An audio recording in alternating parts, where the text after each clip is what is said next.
CM Revanth రెడ్డికి వాస్తు పిచ్చి ముదిరినట్లు కనిపిస్తోంది. ఇల్లు పీకి పందిరి వేస్తున్న చిన్నంగా సచివాలయానికి మరమ్మత్తు పనులు జరుగుతున్నాయి.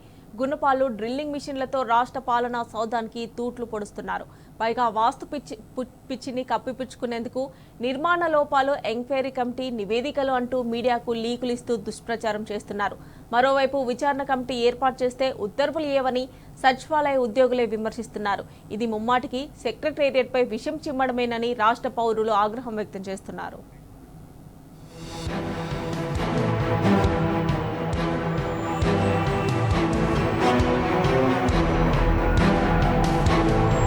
పెచ్చులూడిపోతే పెడబొబ్బలు, ఆకాశమంత ఎత్తు ఎగరడాలు, విచారణ కమిటీల పేరిట వార్తలు వండి వడ్డించటం, నివేదికలు అంటూ ఊదరగొట్టడం. ఇది ఈ నడుమ ప్రతిష్టాత్మక పరిపాలనా సౌధంపైన కొందరు పనిగట్టుకుని చిమ్ముతున్న విషం.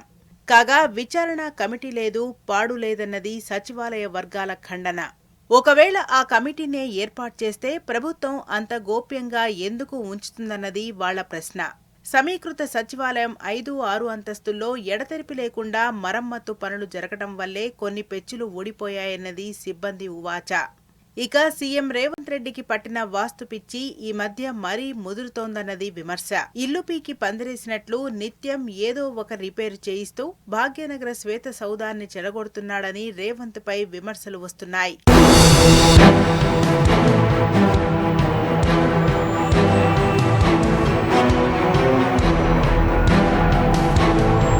తనపై పెళ్లిబొగుతున్న వ్యతిరేకత తగ్గడానికి సీఎం రేవంత్ ఈ మధ్య వాస్తు శాస్త్రావలోకనం చేస్తున్నారట. పాలనలో సత్ఫలితాల కోసం సైతం వాస్తే దిక్కన్నది ఆయన భావన అని చెబుతున్నారు. అందుకే సీఎం ఈ మధ్య సెక్రటరియేట్ రావడం మానేశారు. సచివాలయం 6వ అంతస్తులోని ఆయన ఛాంబర్కు సుదీర్ఘకాలంగా మరమ్మత్తు పనులు చేయిస్తున్నారు. సమావేశం, సమీక్ష ఏదైనా గత కొద్ది రోజులుగా ఆయన కమాండ్ కంట్రోల్ సెంటర్ నుంచే వ్యవహారం నడిపిస్తున్నారు. అలా రేవంత్ రెడ్డి ముఖ్యమంత్రి పదవిని అధిరోహించిన నాటి నుంచి సచివాలయంలో ఏదో ఒక రిపేరు జరుగుతూనే ఉంది. మొన్న మధ్య 6వ అంతస్తులో ఉన్న తన ఛాంబర్ను 9వ ఫ్లోర్కి మార్చాలని విశ్వ ప్రయత్నం చేశారు. రక్షణ కల్పించడం కష్టం, ససేమిరా కుదరదని అధికారులు అనడంతో ఆయన ఆ ప్రయత్నాన్ని విరమించుకున్నారు. ఇక నిన్నటికి నిన్న కొత్తగా మరో ప్రధాన ద్వారాన్ని ఈశాన్యంలో ఏర్పాటు చేశారు. కొత్త సచివాలయం పోర్టికో దగ్గర తెలంగాణ తల్లి విగ్రహం ప్రతిష్టాపన సంగతి సరేసరి.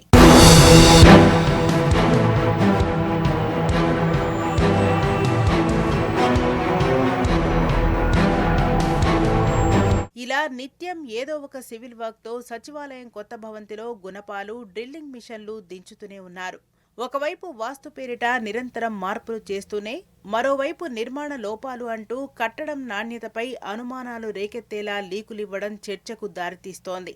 నగరం నడిబొడ్డులో హుస్సేన్ సాగర్ తీరాన రాచటీవీతో దగదగా మెరుస్తోన్న శ్వేత సౌధంపై పాలకులే స్వయంగా విషం కక్కడమేంటని సామాన్యులు సైతం మండిపడుతున్నారు. సీఎం రేవంత్ రెడ్డి వాస్తు పిచ్చి పట్టినట్లు వ్యవహరించడమే ఇందుకు కారణమన్న వాదనలు బలంగా వినిపిస్తున్నాయి. పరిపాలనా సౌధం నిర్మాణంలో ఎలాంటి లోపాలు లేవని, డ్రిల్లింగ్ మిషన్లతో గోడలకు నిరాఘాటంగా తూట్లు పొడుస్తుండటం వల్లనే చిన్న చిన్న పెచ్చులూడుతున్నాయన్నది సచివాలయ సిబ్బంది చెబుతున్నమాట. వీటన్నిటినీ తోసిరాజని, పాలనా సౌధానికి ఏదో జరిగిపోతుందనే విధంగా పాలకులు దుష్ప్రచారానికి తెరలేపడంపై పెద్ద ఎత్తున విమర్శలొస్తున్నాయి.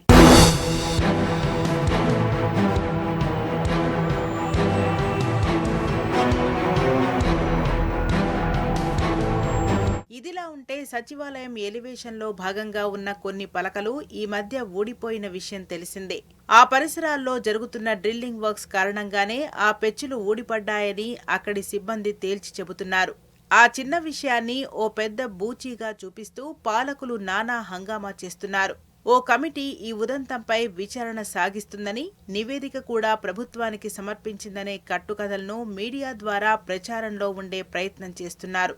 ఒకవేళ కమిటీ ఏర్పాటు నిజమైతే ఆ ఉత్తర్వులు ఏవి? సదరు విచారణ కమిటీకి ఎవరు నేతృత్వం వహిస్తున్నారు? ఆ మార్గదర్శకాలేంటి? ఏ అంశాల మీద విచారణ సాగించమని ఆదేశించారు? ఎంత గడువులోపు నివేదిక సమర్పించాలని సూచించారు? ఆ టర్మ్స్ అండ్ కండిషన్స్ ఏంటి అన్న ప్రశ్నలు సచివాలయం కేంద్రంగా వినిపిస్తున్నాయి.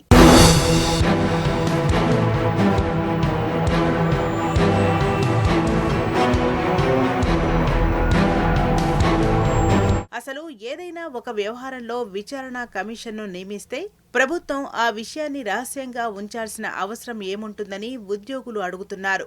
ఆ సంగతిని ప్రభుత్వం బాజాప్తాగా ప్రకటిస్తుందని, అలా చేయకపోతే కమిటీ ఉనికిలోకే రాదన్నది సెక్రటేరియట్ వర్గాల భోగట్ట.